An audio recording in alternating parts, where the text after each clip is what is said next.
আসসালামু আলাইকুম বন্ধুরা, কেমন আছেন আপনারা সবাই? আশা করি সবাই ভালো আছেন, আমিও ভালো আছি। আজকে আমি আপনাদের মাঝে নতুন একটা রেসিপি নিয়ে হাজির হলাম। আশা করি আপনাদের অনেক অনেক ভালো লাগবে।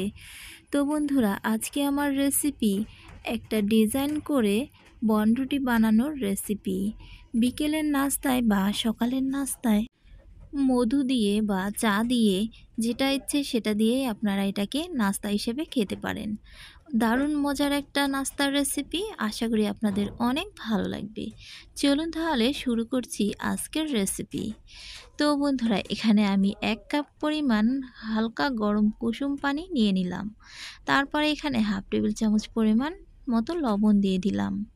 তো এরপরে আমি এখানে দিয়ে দিব হাফ বাটি, বলতে কি ১ বাটি, চিনিটা আপনাদের ইচ্ছে অনুযায়ী দিতে পারেন। তো আমি এখানে চিনি দিয়ে দিলাম।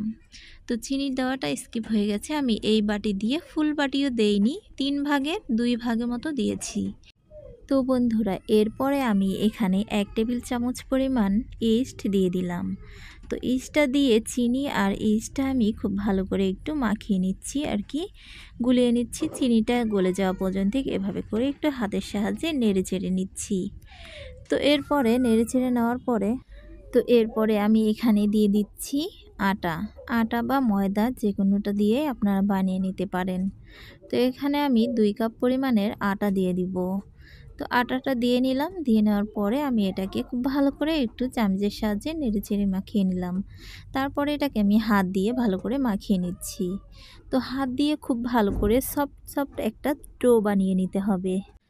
তো এরপরে আমি এখানে একটু ১ টেবিল চামচ পরিমাণের মতো তেল দিয়ে দিলাম। তেলটা দিয়ে এখন ভালো করে আবারও ভালো করে মথে নিব। তো দেখুন, আপনারা দেখেই বুঝতে পারবেন যে আমি কিভাবে এটাকে মাখিয়ে নিচ্ছি। যত ভালো করে মথবেন অতই ভালো এটা সফট হবে। তো এরপরে আমি এটাকে ১ থেকে আধা ঘন্টার মতো এটাকে রেস্টে রেখে দিচ্ছি। তো প্রায় আধা ঘন্টার পরে ফিরে এলাম, দেখি আধা ঘন্টা পরে খুব সুন্দরভাবে এটা কিন্তু ফুলে গেছে। দেখুন, অনেক সুন্দরভাবে এটা ফুলেছে আর সফটও হয়েছে অনেক সুন্দর। তো এখন আমি চেপে চেপে এর বাতাসগুলো বের করে নিচ্ছি। তো বের করে নেওয়া হয়ে গেছে। তো আমি একটা এখন আমি নিচে যেটাতে বেলে নিব, আমি সেই জিনিসটার উপরে আটা ছিটিয়ে নিচ্ছি। নিয়ে নেওয়ার পরে এটাকে এভাবে করে নেড়েচেড়ে ভালো করে আবারও মথে নিচ্ছি। তো মথে নেওয়ার পরে এটাকে আমি ভাগ করে নিব। তো আমি একটা পিৎজা কাটার দিয়ে এটাকে ভাগ করে নিচ্ছি একটু ডোটাকে।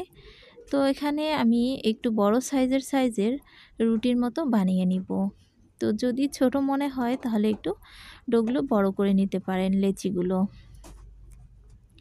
তো এরপরে আমি যদি দেখেন যে লেগে যাচ্ছে তাহলে একটু আটা ছিটিয়ে নিয়ে নেবেন। তো দেখুন, আমার রুটিটা বেলা হয়ে গেছে, আমি বেলনের সাহায্যে সুন্দরভাবে একটা রুটি বানিয়ে নিয়েছি। তো এর মোটা আমি রেখেছি কতটুক সেটা আপনারা দেখলেই বুঝতে পারবেন যে আমি কতটুক সাইজের এটাকে মোটা করে বেলে নিয়েছি। তো তারপরে আমি একটা পিৎজা কাটার দিয়ে প্রথমে মাঝখান দিয়ে কেটে নেওয়ার পরে এভাবে অর্ধেক করে নিয়েছি। অর্ধেক করে নেওয়ার পরে এক পিসগুলো আমি ৩ পিস করে করছি। একটা করে পিসে আমি ৩ পিস করে কেটে নিলাম। তো দেখুন, কাটা হয়ে গেছে। তো এখন আমি এটাকে একটা ডিজাইন দিব আর খুব সুন্দর একটা শেপ দিব। তো দেখুন, পিৎজা কাটারের পাশে কিন্তু একটা ডিজাইনার কাটারও থাকে। তো আমি সেটা দিয়ে একটা কাট দিয়ে নিচ্ছি। দেখুন, এভাবে করে আপনারা দেখলেই বুঝতে পারবেন যে আমি এটাকে কিভাবে ভাঁজ দিচ্ছি আর কিভাবে এটাকে পিৎজা কাটার দিয়ে কেটে নিচ্ছি। সেটা আপনারা যদি খুব মনোযোগ সহকারে দেখেন আর ফুল ভিডিওটা দেখেন তাহলে কিন্তু বুঝতে পারবেন। তো দেখুন বন্ধুরা, এভাবে আমি মুচড়িয়ে নিলাম। ভাঁজ করে নেওয়ার পরে এখন আমি এইভাবে করে মুখটাকে একবারে বন্ধ করে দিলাম। তো দেখুন, খুব সুন্দর কিন্তু একটা ডিজাইন হয়ে গেল। সুন্দর সুন্দর এগুলো ফাঁক হয়ে গেছে আর অনেক সুন্দর একটা কিন্তু ডিজাইন হয়ে গেছে।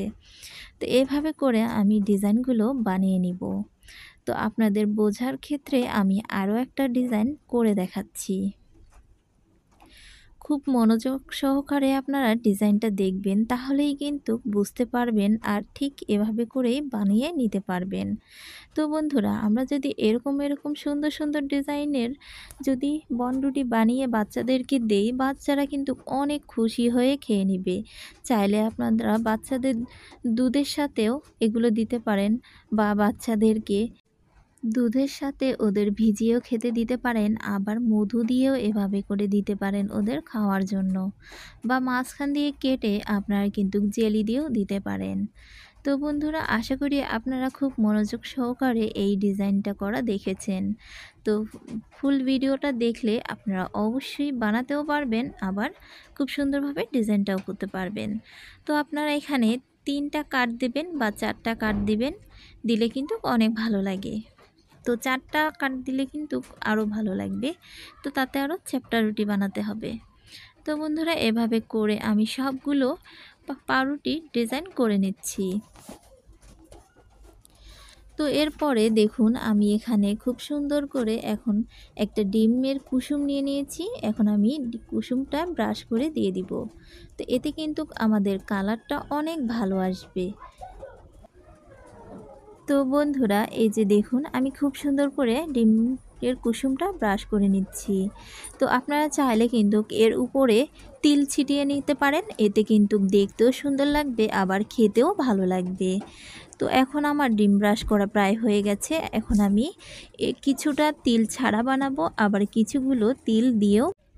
তো বন্ধুরা, এরপরে আমি এটাই এখন একটা স্টিলের হাঁড়ির ভিতরে বসিয়ে দিব। সেটা আমি প্রায় 10 মিনিট আগে থেকে ফ্রি হিট করে নিয়েছি। তো এটাকে আমরা এখন 10 মিনিট জাল করে নিব।